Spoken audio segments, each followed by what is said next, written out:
In this guide, I'm going to be showing you how to update Modern Warfare 4 beta on PS5. This is Miguel from Just Boz, and before we get into this guide, make sure to like the video and subscribe to the channel with all notifications on for more content like this. It really does help out the channel and we'd greatly appreciate it. If you have any questions, just ask them down in the comment section below. I'm going to be doing my best to reply to every single comment down there.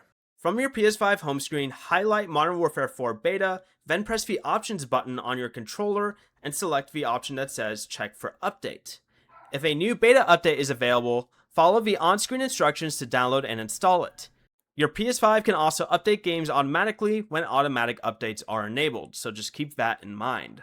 Before you leave, remember to like the video and subscribe to the channel with all notifications on for more content like this. It really does help out the channel and we'd greatly appreciate it. And if you did have any questions, just ask them down in the comment section below. I'm going to be doing my best to reply to every single comment down there. Peace.